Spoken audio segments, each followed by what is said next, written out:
안녕하십니까. 두 번째 시간입니다.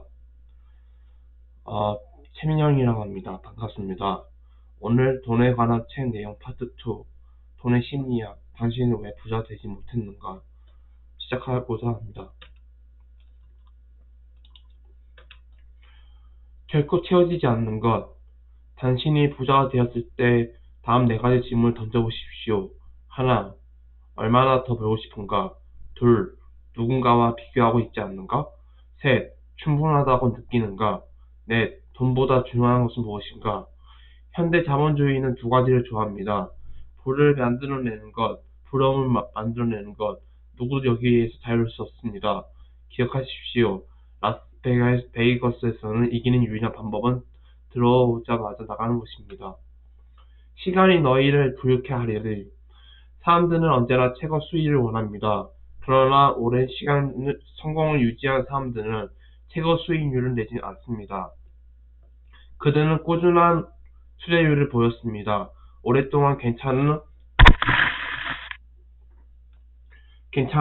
수준의 수익률을 유지하는 것이 훨씬 더 나은 결과를 낳습니다.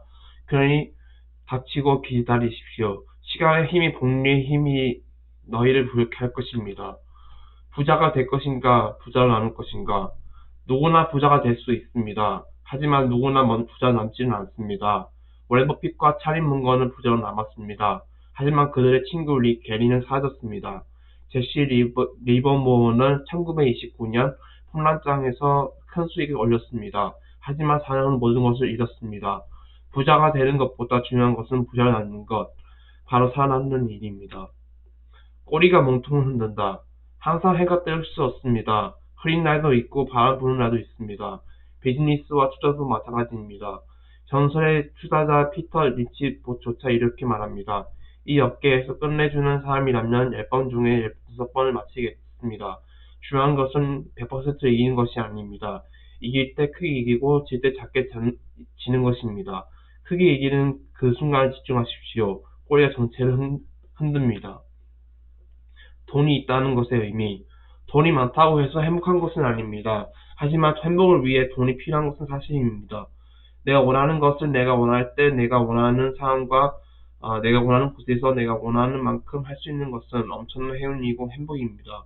그리고 여기에는 반드시 돈이 필요합니다. 돈의 가치는 바로 여기에 있습니다. 페라리가 주는 역설 The rich vs the west. 부자 대 부자.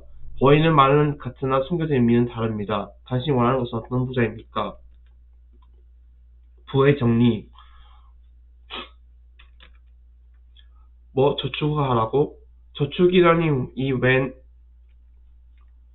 고리타분한 얘기인가? 그럼에도 당신이 돈을 모아야 하는 이유. 상황에 휘둘려 싫은 일을 억지로 하고 있을 때, 내 원할 때 원하는 것을 할 수 있는 자율권을 갖고 싶을 때, 예고 없이 찾아온 황금 같은 투자 기회를 잡고 싶을 때, 그 순간 기대 없이 잠자고 있던 저축은 당신의 인생을 구원할지도 모릅니다. 적당히 합리적인 게 나을까? 철저히 이성적인 게 좋을까? 세상에 100% 상승 곡선을 타는 투자자는 거의 없습니다. 폭락 앞에서 멀쩡한 정신을 유지할 수 있는 투자자도 거의 없습니다. 이러니 우리는 숫자에 기반한 이성적 전략만으로는 버틸 수 없습니다. 적당히 합리적이고 적당히 감정적인 전략이 더 우세한 이유가 여기에 있습니다. 보이지 않는 가격표. 성공적인 투자에게는 대가가 따라 붙습니다. 그 비용은 달러나 센트가 아닙니다. 변동성, 공포, 의심, 불확실성, 후회의 형태로 지불해야 합니다. 너와 나는 다른 게임을 하고 있다. 비관주의의 유혹. 6개월간 주가가 40% 하락한다면 온 미디어에 빨간불이 켜지고 사람들은 크게 독려합니다. 하지만 6년간 주가가 매주에 40% 오르면 아무도 눈치채지 못합니다. 이것이 비관주의의 늪입니다. 간절하면 믿게 되는 법. 우리는 예측 가능하고 통제 가능한 세상에 살고 있다는 믿음이 필요합니다. 그래서 그 필요를 시켜주겠다고 약속하는 권위 있게 들리는 사람들에게 의지하는 것입니다. 돈에 대한 보편적인 진실미 가집.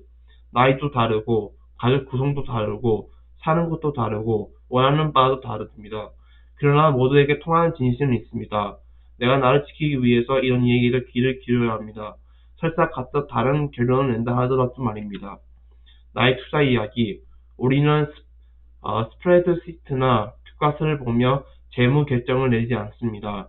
중요한 재무 결정을 저녁 식탁에서 이루어집니다. 수익률을 극대화하려는 의도가 아니라 배우자나 자녀를 생각하며 결정을 내립니다. 따라서 사회에 따라 다를 수밖에 없고 누군가에게는 옳을 것이 다른 사람에게 틀린 것일 수 있습니다. 우리는 자신만의 투자 전략을 찾아야 합니다. 더 나아가서 돈에 대한 이 같은 생각은 어떻게 형성될까? 1945년 8월 2차 세계대전이 끝났습니다. 저금리는 유지되었고 소비자 침용 시대가 열렸습니다. 수요는 폭발했고 값싼 소비 신용으로 경제 호황이 도래되었습니다. 부가 그 어느 때보다 천등하게 공유되었습니다. 부채가 어마어마하게 늘어났습니다. 그러나 소득도 크게 증가했으므로 충격은 크지 않습니다. 나의 아이들에게 보내는 금융조언. 균열이 시작되었습니다. 다시 호황이 시작되었으나 이전과는 다릅니다. 옆집에서 뒤처지면 안 돼 현상이 무리한 소비와 세출로 이어졌습니다. 패러다임은 한번 자리 잡으면 돌리기가 매우 어렵습니다. 사람들은 그만둬 나에게 불리하잖아 라고 소리치고 시작했습니다.